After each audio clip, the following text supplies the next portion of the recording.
I also saw something the other day where a bishop was talking about making changes to the liturgy, at least in his own personal liturgies. And he was talking about how when he does the ordinary form, he silently says the anaphora, where nobody can hear it, but he changes the anaphora from the ordinary form to the one in the extraordinary form by his own volition. Now, I know it's a little different because he's a bishop and they might have a little bit more leeway, and perhaps you can speak to that. But for a priest, what are the limits to adaptations that people can make liturgically? Well, yeah. Every time it's mentioned,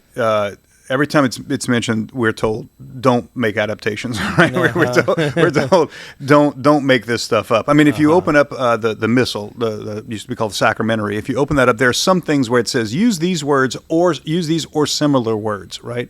So they want you expressing what's right here. That's what they want you to do. And that's about the most wiggle room that you have, right? It's like use these or similar words.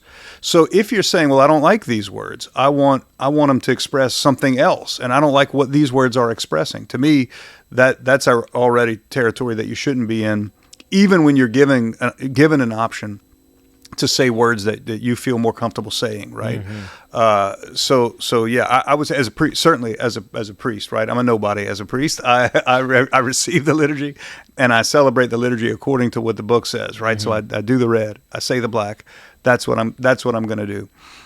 Once in a while, like I'm trying to think of an example, like where I might go off script is if something really out of the ordinary is happening and everyone in the congregation can see. I'll give you an example. I was celebrating Mass one time I was down in, where was I? I was in Puerto Rico.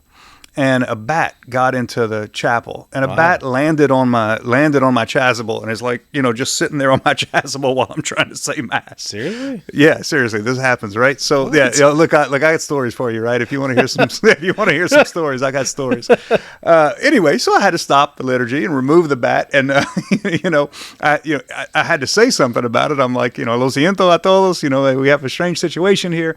Anyway, and you go back to the liturgy. So like, you can't say, sorry, I'm a robot, and I have to, no matter, even if there's a bat hanging off of the chasuble, I've got to keep going because this is where I'm at.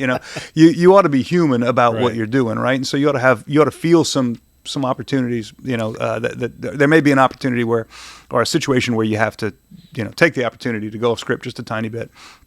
But in general, I think you ought to be, as a priest, you ought to be trying to celebrate the Mass that the Church has given you. Now, when you're a bishop, it's a little bit different because a bishop is the custodian, right? And so taking care of the liturgy, you may have some, I would be very careful never to criticize what a bishop is doing, making changes, making adaptations, praying the prayer the way that the bishop sees that it's right to do. I'm just not going to criticize that. I don't understand it, though. I will tell you, I don't understand making those kinds of changes because to me, this is the liturgy that the Church, which is bigger than any one bishop, right, that the Church has given you. The Pope can make some changes, but when he does, he's making changes for the liturgy. So, for example, Pope Francis added Saint Joseph to the Eucharistic prayer, right? So you're praying you're commemorating Mary, all the saints, the martyrs, whatever. He add Joseph in there is what Pope Francis had us all do. And so he's making a change, not just because he likes to make the change, but because he's making a change for all of us. So I'm still a receiver of that liturgy, and I still, it's the liturgy of the Church. It's not for me. It's not for me to judge whether or not this is good enough or not, or needs some changes or not, or anything like that. And I got some personal opinions about what I think might be more effective, but I'm not going to play any games during the liturgy.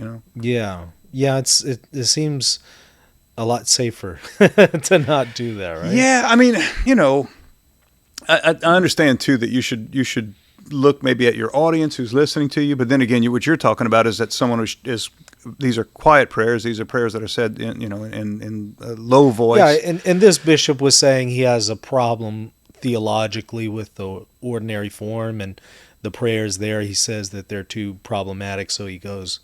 That's a whole different issue altogether. I would say we're not talking about somebody who's changing the words for the sake of the people who are listening. Right? We're not talking about that. We're talking about somebody who says, "I find these words unacceptable. I find some other words are better.